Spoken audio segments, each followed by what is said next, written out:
Hi, this video looks at the first topic from P2, which is static and current electricity. This topic's all about what causes static electricity, use and dangers of it, and what an electric current is. So to understand what causes static electricity, first we need to know what makes atoms up and how that can cause electrical charge. So inside an atom, we've got the nucleus, which is made up of protons and neutrons. Proton, proton, neutron, neutron. And then around the outside, in the orbital shells, we've got electrons. So proton, neutron, electron. Collectively, they are known as the nucleus, nucleus being the middle bit. Okay? So you need to know the properties of these things as well. So proton, neutron, electron. We need to know the charge of them and the relative mass of them. By relative mass, what we mean is the mass compared to each other, rather than actually measuring the mass in kilograms, which isn't useful to us at this stage. So we're just talking about the relative charge and relative mass compared to one another. So the charge on a proton is +1. Proton sounds a bit like positive, and the relative mass is also 1. Neutron, excuse me, the neutron sounds a bit like neutral, so the charge is 0, and the relative mass is also 1. Electron is -1, and its relative mass is 0. You might have given this an actual mass in chemistry, but as far as we're concerned, it's pretty much 0. So protons and electrons have opposite charges. So in a neutral atom, in a normal neutral atom, we've got the same number of protons and electrons, so the overall charge is 0. So, other things we need to talk about. What is a current? So a current is a flow of electrons. That's a definition you might need to know. And direct current, DC, is current which flows in only one direction.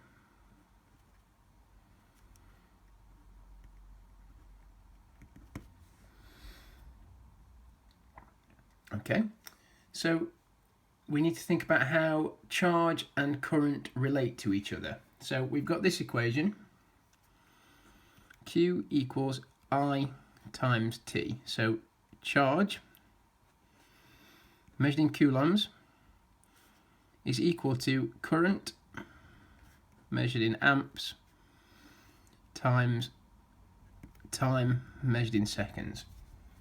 So the bigger the current, or the longer the current flows for, the more charge flows.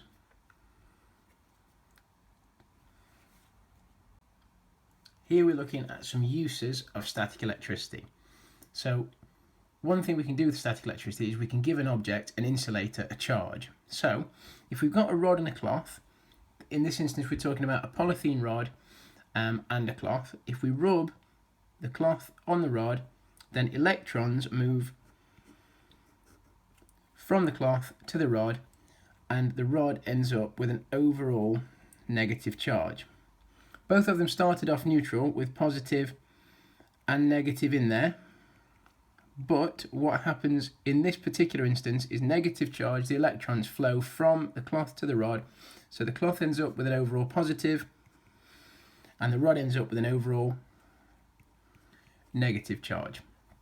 So that's the rule for a polythene rod. For an acetate rod, just a different material, it's the other way.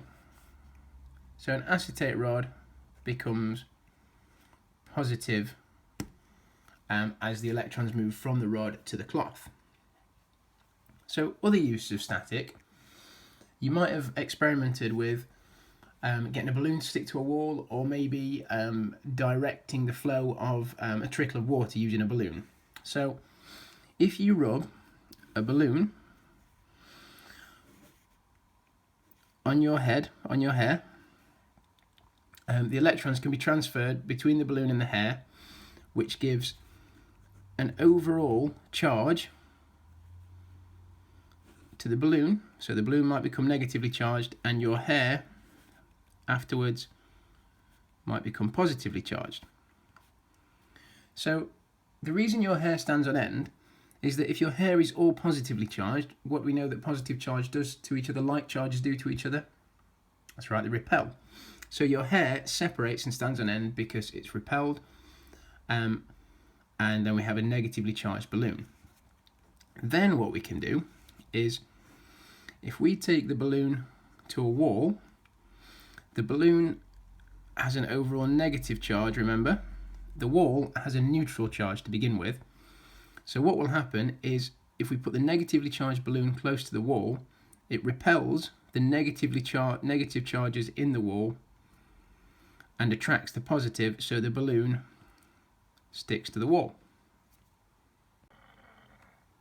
So a lightning storm is one really big example of static electricity. So what happens in a lightning storm is a cloud will usually get an overall negative charge building up in the bottom of the cloud. So negative charge builds up in the bottom of the cloud, and that needs to go somewhere. So it will take the most direct route back to Earth. That's why big buildings have lightning rods on them. So the lightning can get to the Earth via the most easy and safe route, so it doesn't harm people.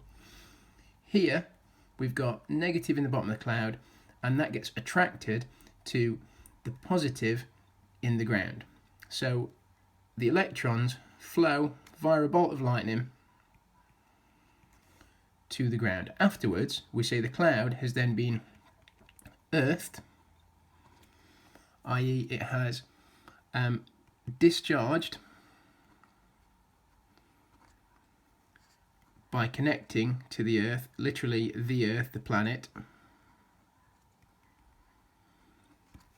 So that's one word you need to know the meaning of. And discharged,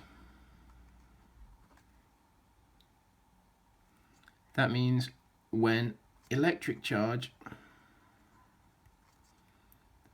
has been removed from the object. Finally, on the topic of static electricity, one really common use is to use static charge for painting of vehicles, whether that's cars, bikes, bicycles, and this is a really, really useful idea. So if we give the paint an overall positive charge, and we give the vehicle an overall negative charge, what happens between the positive charge in the paint and the negative charge in the vehicle? That's right, the positive is attracted to the negative. What happens between the positive charges in the paint though? Yeah, good, they repel. So what you get here is a really nice spread out cone of paint, and that's really evenly attracted to the vehicle, which means we get an even coat and we get reduced wastage, which is really beneficial. So you get a nice clean coat of paint, and because we reduce waste, it therefore reduces the cost, so it's more cost effective for a company. Okay, thanks, see you later.